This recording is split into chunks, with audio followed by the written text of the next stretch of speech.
These pictures very much tell you India's COVID-19 story. From the first wave to a period of relative calm to now what experts are calling a deadly second wave. The number of cases has increased at an alarming pace in the past few weeks. The number of deaths has also been rising consistently.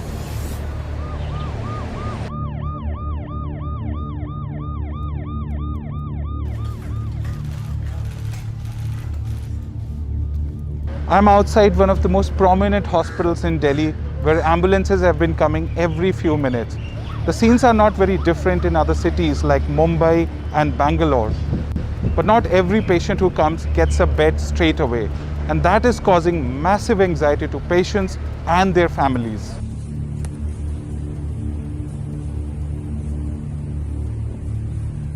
ते 1.5 दिवस इथं राहिले पण काही oxygen नंतर त्यांना ventilator मिळाला नाही. अति आवश्यक होती व्हेंटिलेटरची पण आम्हाला एक फोन आला त्याच्यानंतर अमरावतीवरून का इथं बेड अवेलेबल आहे. मग आम्ही आपले पेशंट इथं आणले. The period between March to November last year saw many hospitals, including this one, battle several peaks. Then came a significant drop in cases. Businesses started functioning, markets became crowded, airport and railway traffic also saw a huge jump.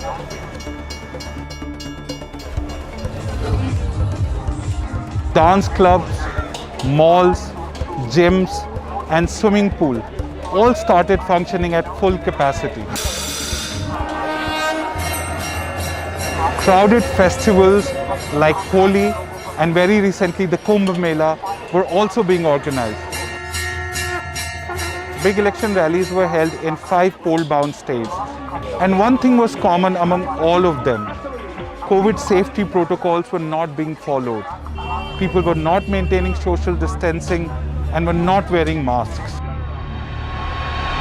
It seemed India had defeated the dreaded virus. But as it turns out, it was a mistake, a big one. Now doctors say they have to bear the brunt.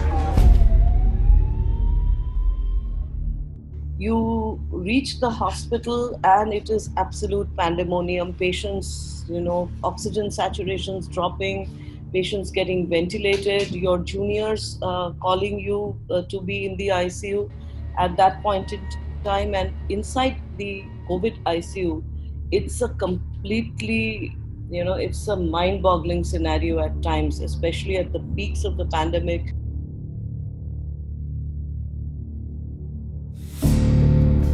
Healthcare systems in many Indian cities are already overwhelmed. So every day the rise in COVID-19 admissions has been phenomenal. This is not something which we saw last year. Reports about shortage of life-saving drugs, ICU beds and oxygen have started to come from across the country. Social distancing का पालन करेंगे. सभी दुकानदार यहाँ. But outside, it seems there is no threat of COVID. I'm just outside one of the busiest markets in Delhi. And as you can see, people are walking pretty close to each other. There is no social distancing. Many people are not even wearing masks. There is a loudspeaker announcement that's constantly telling people to follow COVID safety protocols, but there seems to be no impact. Apart from lax approach to safety protocols, some experts also believe that a new variant could be responsible for the rise. The way the charts have climbed is really quite amazing. We went from 10 million to 11 million cases in 66 days, from 11 to 12 million in 34 days, and 12 to 13 million in about 15 days. So that's very, very scary, that rate of change. Now, the question is what happened? If in December we were saying that enough number of people have been infected and therefore there is a downward curve, how can suddenly the same people become susceptible? The only logical explanation for this is that the virus has changed.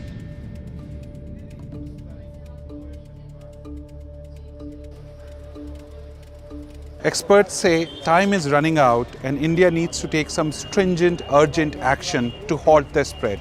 And one of them could be to increase the pace of vaccination. The country has so far administered about 100 million doses, but the pace further needs to pick up. If we deploy vaccines at a large enough rate, then we will start shifting the pandemic. And there is scientific evidence for it. If you look at Israel, if you look at UK, the experience there shows that if you get roughly 40% of your population vaccinated, then you bring the pandemic almost to the baseline. Unfortunately, we are very far away. Some experts also believe that a limited lockdown could also help in halting the spread. But lockdowns are a tricky business in India. A harsh lockdown like the one we saw last year makes millions of people jobless overnight. So what is the way out? Is it too late to halt the spread? Well, experts believe a mix of strategies could help. Limited lockdowns, ramping up the pace of vaccination, and strict adherence to safety protocols could help in slowing down the pace. But if that doesn't happen, healthcare workers believe they are going to find it much harder to cope with the wave this time. When you get frantic calls from people that, my next of kin requires a bed, it really pains when you have to tell them, and it's a fact that, the beds are not there. So why did we allow it to come to this stage? And it's really emotionally tormenting. Even after 20 years of intensive care, facing each death is a pain.